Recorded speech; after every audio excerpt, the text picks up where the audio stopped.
Hey guys, I'm back again with another video for today's update. We are very near, also to say we are also really near the 3rd anniversary for 7 Nights, so happy birthday to 7 Nights. The big update will probably be next week, and we'll definitely have a lot of new features added to the game with Dimensional Arena being taken up. So today we have 2 new hero awakenings. Firstly is Soy, and secondly BIDAM. But for the purpose of this video, I really want to focus on BIDAM. Soy, you are an amazing character. I love your costume.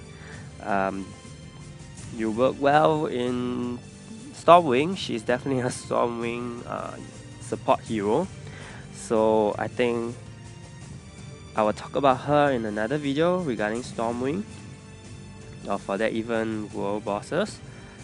But yeah, let's leave her to another video. For this video, I want to look at BIDAM. So when I read BIDAM's skills, I thought, he doesn't look quite interesting. I mean, he does mark, which is cool, and he evades all attacks for 5 turns, but that is only in smart mode.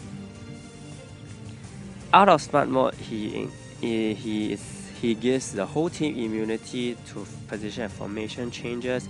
He also ignores defense whenever he uses a skill, which means he can hit insanely hard because he has crit, he has piercing, and he has all the other increased damage stuff. And he does quite high damage, 300%. Yeah, so that is a lot of damage from BIDAM, but actually how does he fare? So when his passive is written like that, you may think that, you know, in smart mode these 2 bottom lines are added on to his passive, but I am not too sure about that, because when I used him in smart mode on Tartarus level 29, the Nerja there could actually change my positioning.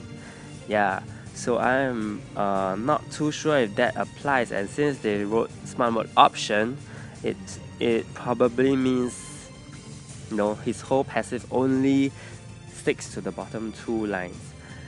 However, seeing the amount of damage he dishes out, which I will show you later on,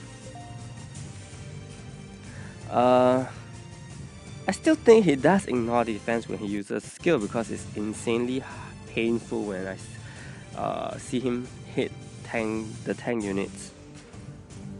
Yeah, so without further ado, I decided to equip. Oh, sorry, I'm going to talk about his equipment. I decided to, you know, replace him as the DPS over Dylan's for level 29 Tartarus. So I gave him double speed, double counter, willful ring even, and these are his jewels that I put on him. Damage reflection, because of that level has Nerja with who reflects.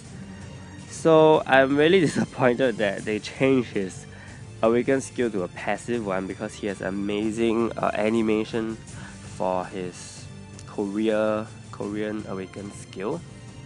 And he has taunt, and he has attacks 3 enemies with each basic attack. So you might think he's just like a poor man's Dylan. Yeah, it does look that way, but he has taunt, okay? Some people was saying that, why would you put taunt on an offensive hero? Wouldn't he die really quickly?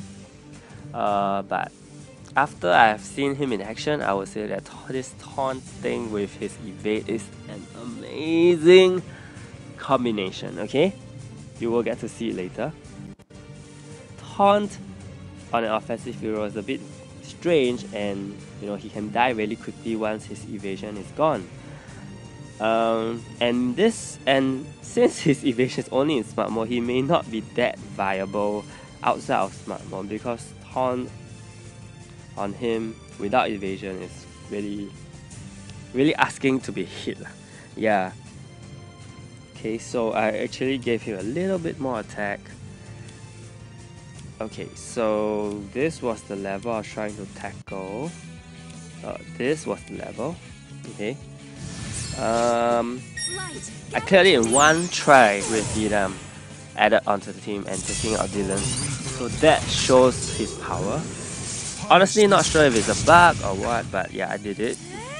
I will be cutting over to that video and doing a voice over and explaining what happens.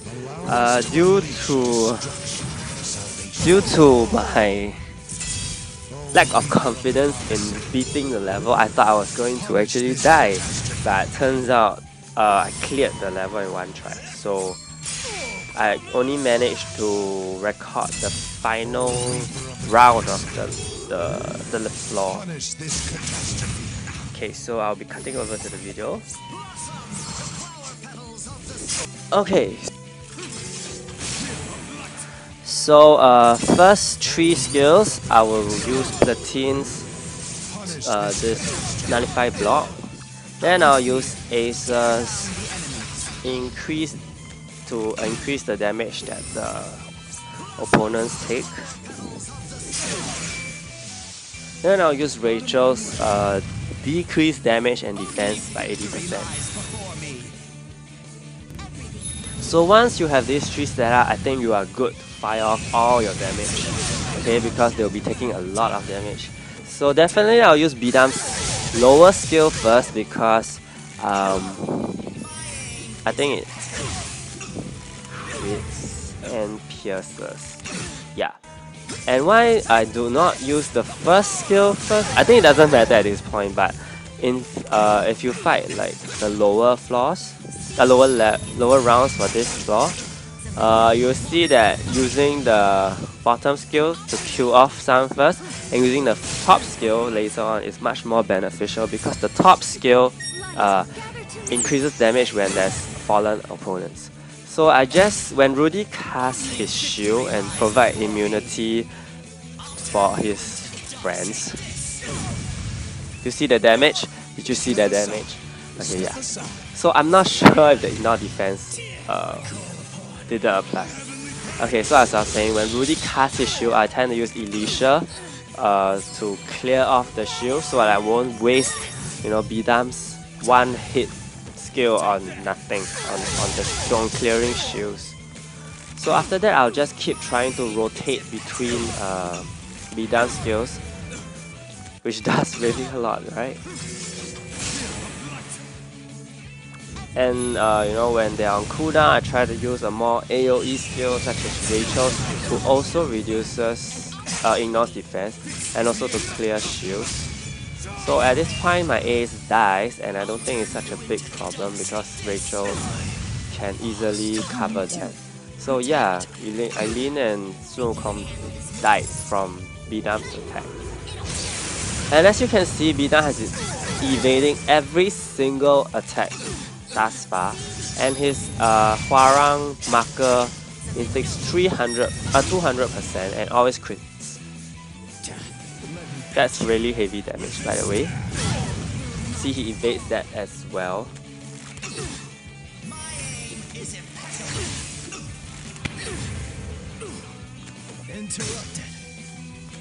So he is really a huge damage disher, and I cannot imagine the amount of damage if he was placed at the back. This is my BIDAM was still at the back, hitting out all these. So Platine did amazing work there as well. So yeah, I'm left with these 2, and I really thought I was going to die at this point. Because Wukong has buff reduction with his split, don't know, something.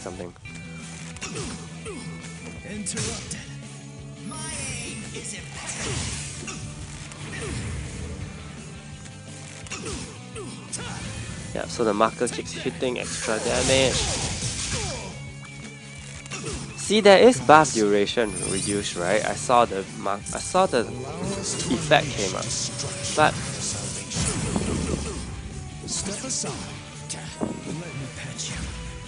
the thing is, Wukong is not stunning them,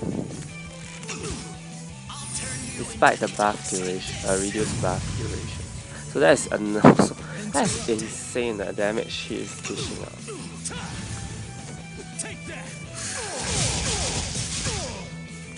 And yeah, so there's buff duration reduced. So by this time I was thinking, you know, his evasion should be up, but he is still evading.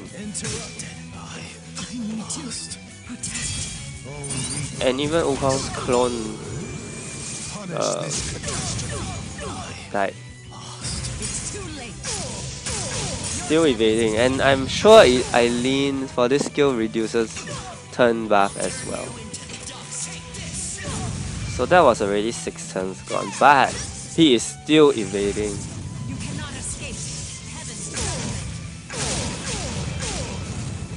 So I honestly, you know what this means, right? You guys know what this means. It just meant that I was evading all the way till I killed that Eileen.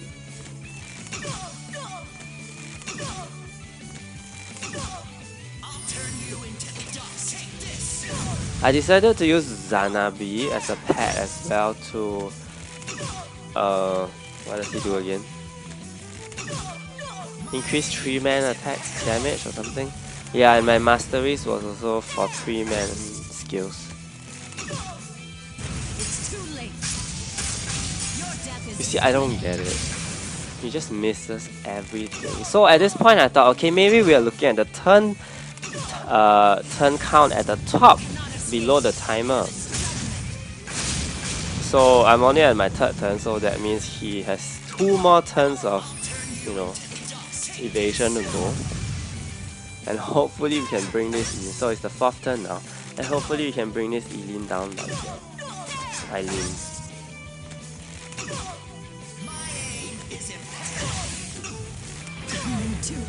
And we did, and that's how I cleared this floor in one try.